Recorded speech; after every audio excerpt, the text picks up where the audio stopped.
there really is no doubt that Hong Kong real estate will still have a lot of value to play in the future because there's still a lot of unlocked potential here.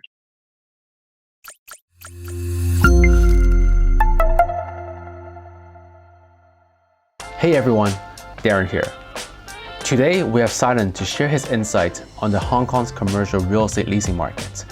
Even though the city has been undergoing lots of ups and downs, Cydon feels there will still be many years opportunities up ahead.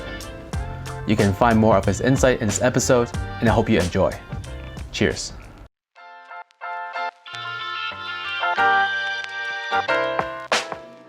Hey Cydon, hey, how's it going, man? Very good, thanks. Yeah, first of all, thanks for coming in. And then because even more myself, right?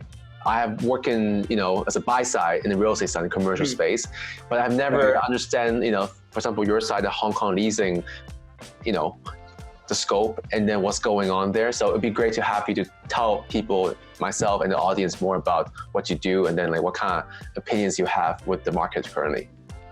Sure, yeah. First of all, do you want me to do an introduction of myself or just dive right into it? Yeah.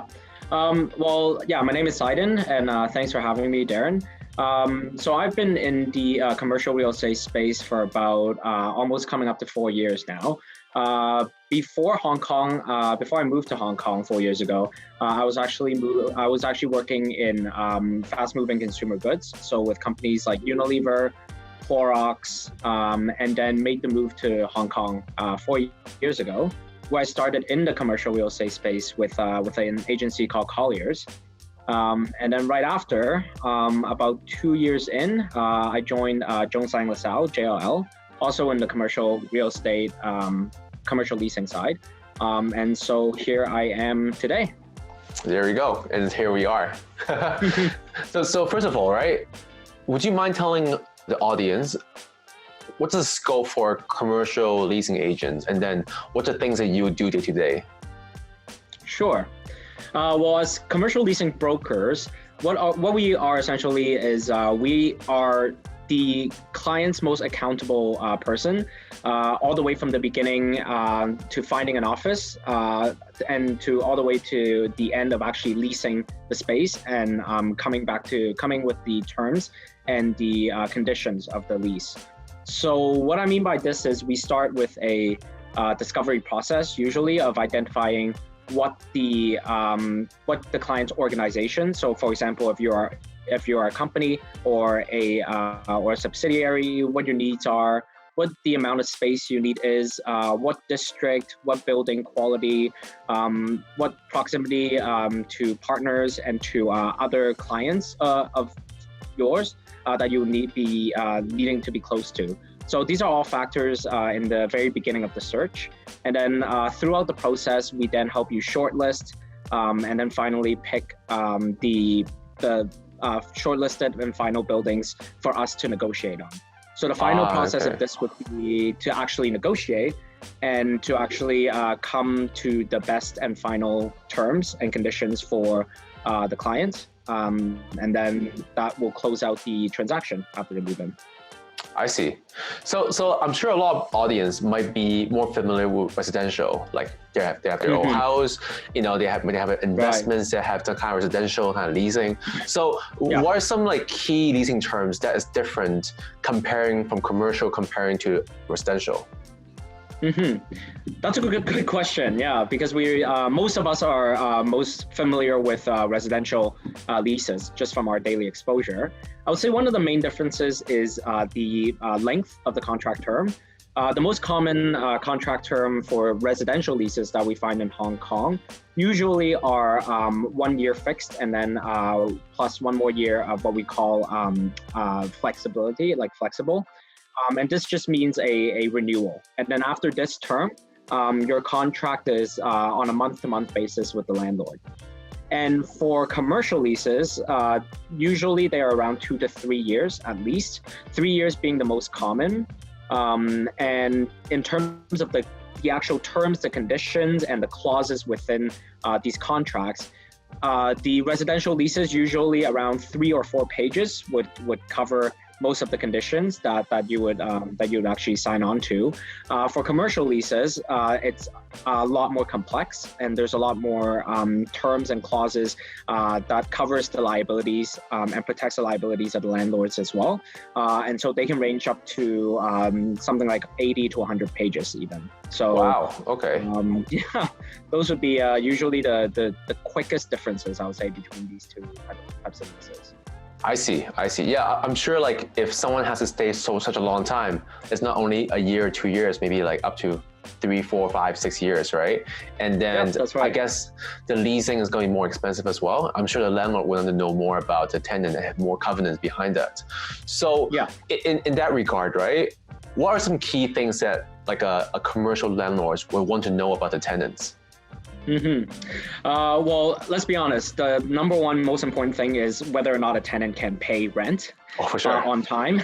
Yeah, I'll say that's probably their biggest concern. Exactly. Yeah. It all comes down to money at the end of the day. So that's what we kind of mean when we say a tenant's covenant. So how secure this tenant is within the market, within the office market, and how secure their ability to pay rent is. So this is definitely top of mind for a landlord when it comes to finding a tenant. But there are also several factors that come into play when a landlord considers a tenant. One of them being the tenant profile. So how reputable is their name? Are they right for the building? You know, if they are a banking client, are you really going to go into a building that's full of, let's say, media and tech companies? That's probably not the right fit as well. So the very background and the industry nature of the tenant is very important to the landlord. And also one more thing is the growth as well. Landlords do love tenants that naturally have more hunger for space over time. Yeah, for sure. As they go in, right? Because who doesn't want a tenant inside that eventually just wants more and more space and ends up leasing more and more of the building over time. So this is also a scenario that the landlord will consider whenever they look for things like for a commercial tenant. So on regard of like for the landlord to understand if the tenant can pay or not, right? What are some like the you know, what kind of documents as a tenant usually would need to provide no matter what to the landlord in order to prove that the tenant can pay the landlord? Right. So the two most important documents that are the most commonly accepted by the landlord, it's the BR and the AR.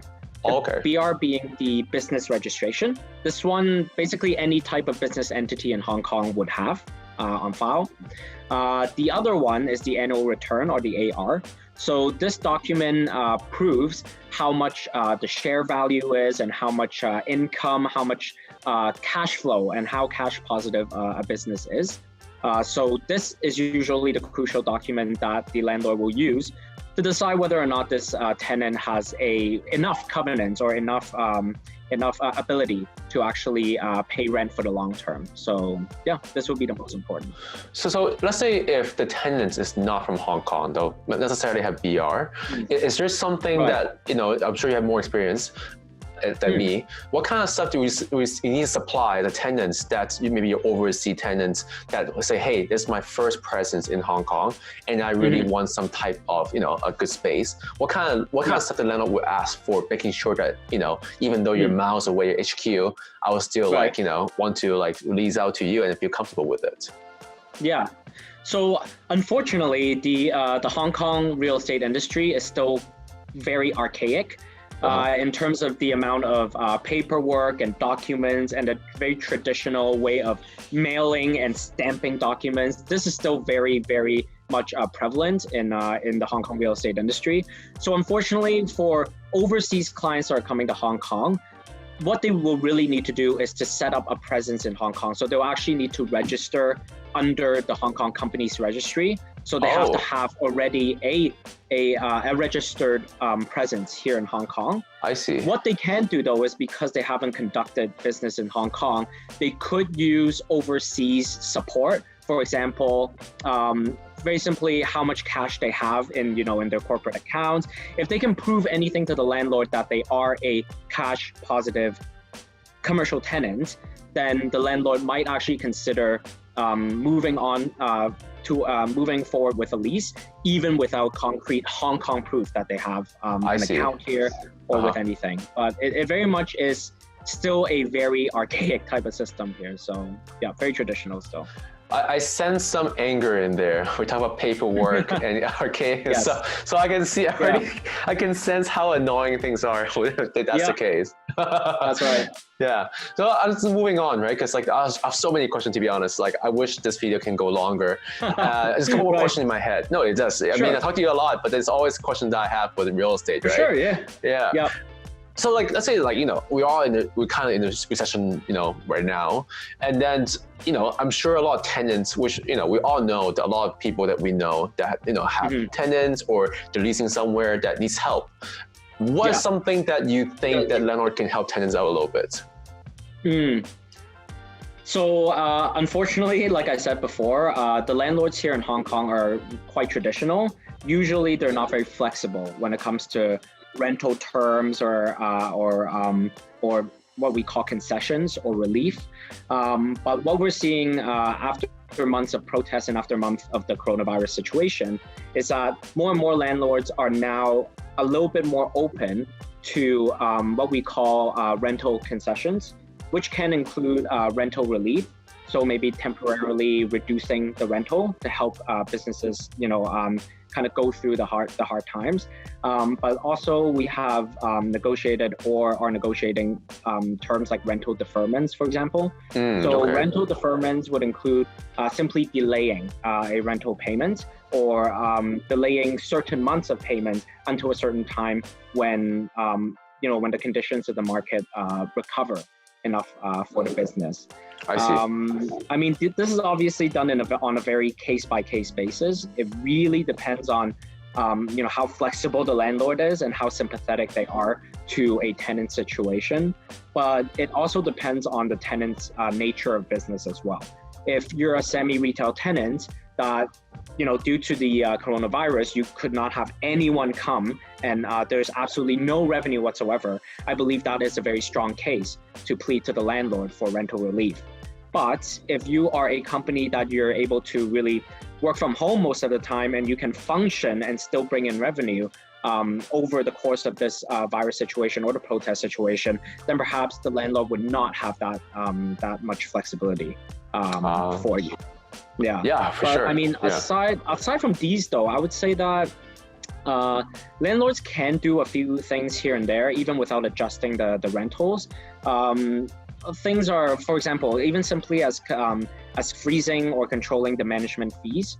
The management fee is something that every tenant in the building will have to pay, and usually this is by a per square foot basis that's fixed.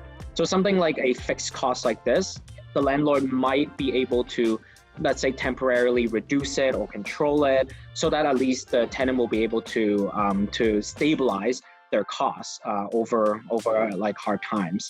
But I guess the other most important thing is that landlords should continue to upkeep their buildings as well, to make sure that the right amount of talent and the right amount of traffic are still going into the building and out of the building, because this is the only way for businesses to continue to bring in revenue. So I believe if the landlords are able to do most of these or are at least flexible on some of these, then this will really help out some tenants during tough times like a recession. Yeah, it sounds like like how we are like in Hong Kong for the past 1 year almost, right? Yeah, it has been a really tough time. It's really tough. Yeah. So like I think that like I'm sure landlord wants to have rental income and everything, but I think it needs some help for the tenant, because that's how we work together in Hong Kong, like joint force and stuff like that. So like, I know the COVID-19 had a big topic. Everyone's uncertainty a lot because they don't know what's going on. But beside that, or include that, how do you feel the leasing market have evolved since you have been around for like quite some time in this industry? I just want to know your opinion, because no one really talk about the brokerage side or the leasing side, that what's going on, how these things are turning to be, or even the outlook in the future, how it's supposed to be. Right. I mean, this is a very complex situation that we're in. There's so many underlying factors that are so variable in the market right now. But there are a few things that I think are going to prolong the sustainability of the Hong Kong Hong Kong commercial real estate market. One is that even through any type of political or virus situation, such as what we saw with the global financial crisis before, and what we saw with the SARS virus before, Hong Kong has always had a very quick recovery to these type of outbreaks or these type of significant events. And so I really don't think that the coronavirus situation or the protest situation is really anything different. If anything, this might be a more prolonged nature of it.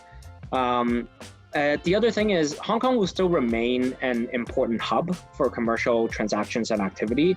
A lot of MNCs still think that Hong Kong is the one of the best places in Asia to have their headquarters or their APAC headquarters. And also, the developers here in Hong Kong are also very bullish on the outlook of Hong Kong.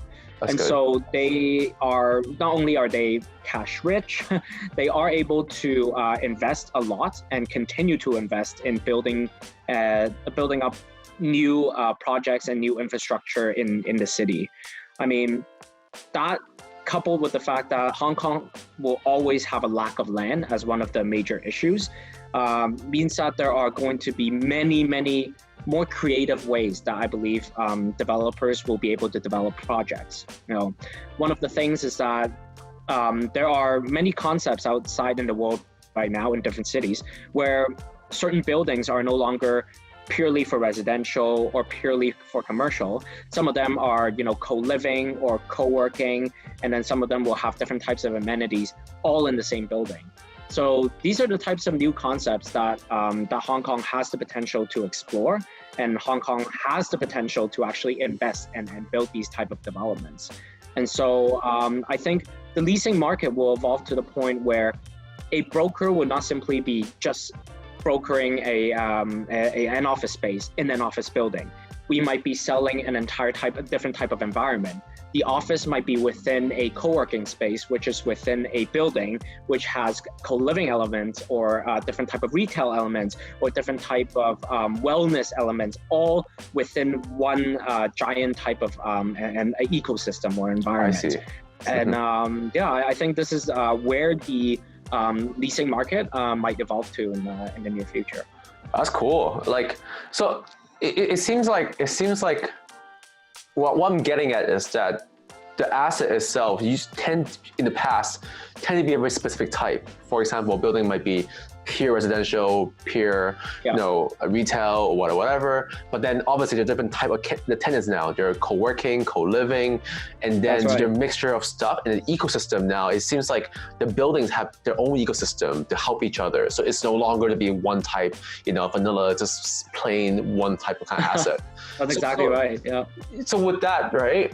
Because I know that everyone talk about co-working space, you know, the whole WeWork thing and so on. It's something that I'm sure, like, you know, we all just guessing what's going on as feelings. In your point of view, right? In Hong Kong, right, co-living is a really big topic with the housing problem and stuff like that. I know it's your commercial real estate, but you know, it kind of touched together. How do you feel about the industry, like, getting along in the next couple of years? And then how do you think that, you know, do you think those are the mechanisms going to save Hong Kong or help Hong Kong a little bit on, you know, leasing? See, co-living, I know there have been many types of developers and different types of businesses that have tried to launch co-living spaces here in Hong Kong.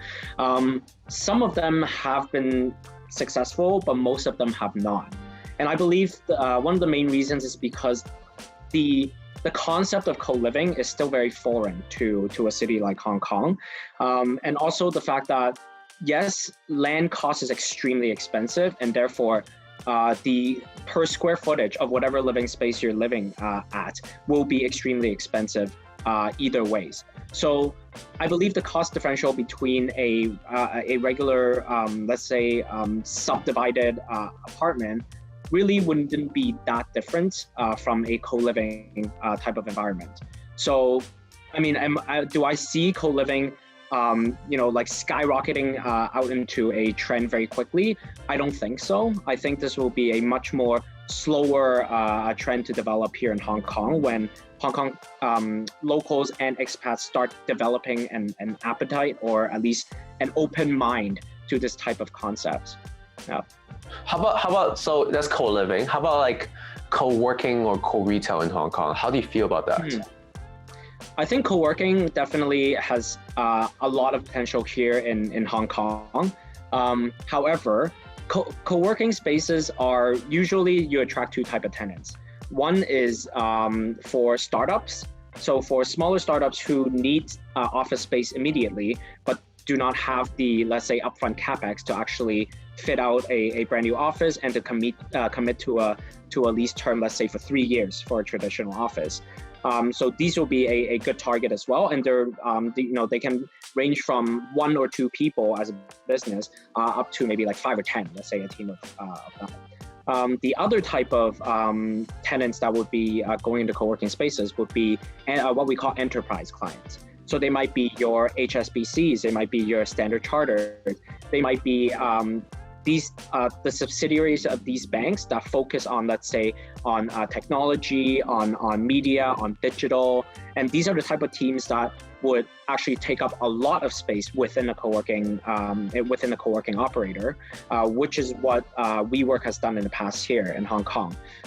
It's unfortunate that WeWork, the expansion was so quick that I believe in the past year, a lot of its expansion had to be halted and had to be held back in the last few months. But I do believe that the demand is still there. We just do not have the same growth in terms of startups as some of the mainland cities like Shenzhen, for example. In terms of the explosive growth of the number of startups, Hong Kong is still lagging behind. And so this is one of the major sources of demand for co-working spaces. So I think, this is, unfortunately, Hong Kong might not be the most bullish market in terms for co-working spaces. How about co-retail really quick? Just because it's something that I felt a lot of people, we know people who does that kind of space before. And then I just want to know like co-retail, because it seems like no one really tapped into that market, or hasn't been anything boom going on. Right. So co-retail, unfortunately, it started picking up actually about 2 or 3 years ago when pop-ups became a relatively new concept that people were open to. Unfortunately, again, the Hong Kong market is very traditional, and a lot of businesses are very scared to try new concepts. We're not a very forward-thinking type of city. And so, unfortunately, some of these spaces might be empty for many months, even though it's completely open for these type of co-retail concepts. But again, over the last couple of years, there hasn't really been a very strong open mind or appetite for this type of space. So this is something that, again, Hong Kong will have to start educating and maybe providing incentives for these type of businesses to try out these type of co-retail concepts and find out for themselves that there are actually benefits to reap from these type of concepts. Yeah, listen to you. In my mind, it's like, I guess it's time for the landlord to be like, hey, let's try something new. Let's help each other. Like, you never know. It's still Wild Wild West in my mind, right? Like, so I have one more question left, and then just more about, talk more about, like something that I'm sure you're very aware. What are some like area in Hong Kong that you think tenants are more attracted to, and what type of new tenants are coming in for the past couple of years, or past couple months, or even you think foreseeable couple months? Right. I think there are 2 districts in Hong Kong that are the hottest topic whenever it comes to commercial leasing. And that's Hong Kong Island East and also Kowloon East. So Hong Kong Island East would be where the Taikoo Place is. It's basically where Swire's Kingdom is. Why we call it Swire's Kingdom is because Swire basically owns all the commercial property within the entire Taikoo Place portfolio, but also the City Plaza portfolio just 1 station away. The reason why this is a district to kind of pay attention to is because there are so many new commercial developments there. There are brand new buildings coming up basically every 1 or 2 years in this district, all managed and owned by Swire, all operated by Swire. So you understand that Swire is a very reputable landlord with very, very high quality specifications in all of their buildings. So this is a very, very attractive type of offering for office tenants looking for brand new relocation options. The most important part is that its proximity to away from Central or Admiralty. I mean, we're talking a few stations away, and even by car, it's only about 10 to 15 minutes max. So it's a no-brainer why there are so many tenants that are moving eastward into this type of district. And some of the major sectors that have moved in here includes legal. So some of the law firms that are traditionally in Central and Admiralty actually have moved eastward into Taikoo Place. Some other trades include some financial institutions that normally would be in Central and Admiralty, but again, have found a place and found the Swire's Taikoo Place portfolio to be a very, very attractive relocation option. The other district would be Kowloon East. So Kowloon East was the second district that I mentioned. The reason why I mentioned Kowloon East is because there are many brand new triple grade A buildings that are being built in that area. And landlords are offering very attractive incentives and packages to tenants that are willing to relocate to that area. So Kowloon East, more specifically, would include Kowloon Bay and Kwun Tong, which are always have been very traditionally industrial areas, not really known for its offices. So this area actually had many years over the past little while to actually build up a reputation to have some of the best office buildings in the city. The most important part too is the rental difference really between options in Island East and Kowloon East, because you have central rents that are averaging over $100, let's say, per square foot for a grade A building. And then if you move a little eastward into Island East, then you'll be paying maybe around $50 per square foot. That's already half the price.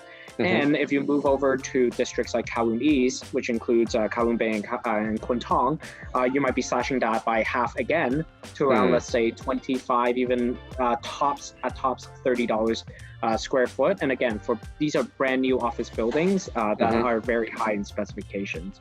So, yeah, I think these are the two districts to really look out for. It's funny because like Swire, right? When I ever go there, I was like, this whole area is the Swire Kingdom. When you said the Swire Kingdom, I was like, yes, true. But I love Swire Kingdom. Like I'm like a fanboy. Like their stuff is really good. No, it's so convenient. Like, everything around the area is like, I feel like I should get advertisement costs from them. But I really You're like an ambassador, their, aren't you? I hope so. I won't get paid for it for sure. But I think there's a lot of like interesting things that we covered up. What kind of takeaway would you want to give to your audience before you go?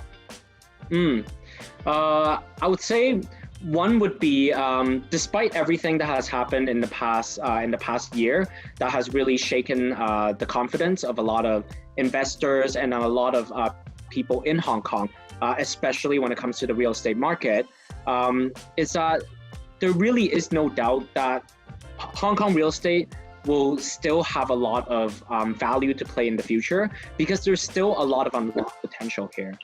The factors I mentioned before, such as lack of land, we also have very ambitious landlords with very deep pockets, and also the ever-changing, ever-evolving working and living demands of the people that are here in Hong Kong, but also coming in and out of Hong Kong. I mean, these many factors will keep driving many exciting initiatives that I think are going to happen in the commercial real estate space, especially when it comes to new developments and new concepts that will emerge over the next few years. So it is an opportunity, and it is up to us, the next generation, to kind of step up and create these opportunities and kind of lead the city with it. For sure. That's a good takeaway. Thank you. Like that was actually really good. No worries. Thank you. So for audience that want to know more and reach out to you, learn more about the Hong Kong office leasing market, how would people reach out to you and talk to you and stuff like that? Sure. Yeah. I mean, you can find me on LinkedIn. There really should only be one Cydon Choi that works at JLL, so it should be relatively easy. I don't think there will be another. I don't think there will be another Cydon Choi out there. So I really hope so. I really don't think so. You're right. So yeah, you can feel free to find me on LinkedIn. Shoot me a message, or if you have any specific inquiries regarding commercial real estate spaces or any needs, you can also email me at my JLL email, which I'll provide to Darren afterwards. Sure. And also, there are some good resources out there that are from JLL, but also from other big agencies such as CBRE, Colliers, and we always will include quarterly reports, and we send it to any type of tenant, and we send it to the broader market. I think these are very good resources to learn about different sectors of commercial real estate space as well. You know, we can include office, retail, industrial. If you're a residential person, yeah, these will be really good resources to kind of reference upon. Yeah, if you don't mind, like I think after this recording, I'll ask you some kind of links and everything. And then I just want to say thanks a lot, man. Like thanks for coming in, and then thanks a lot for telling me and the audience more about what's going on, because it is something in our mind is that, okay, like, you know, not everyone thinks about real estate every day, but for the people who does, you know, they think about it, it's like, oh my God, what's going on out there? What's the place to go? So I really appreciate your time, and thanks so much for being part of the show. No problem. Thank you for having me, Darren. Cheers. Yeah, thanks so much, and have a good one then. See you later. You too. Take care. Okay, bye. Bye.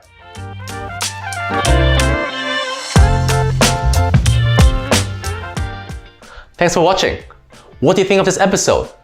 Please let us know in the comment below, and be sure to hit the subscribe button to keep in touch with us for upcoming videos. But before we go, I want to give a big shout out to Patina Design Lab.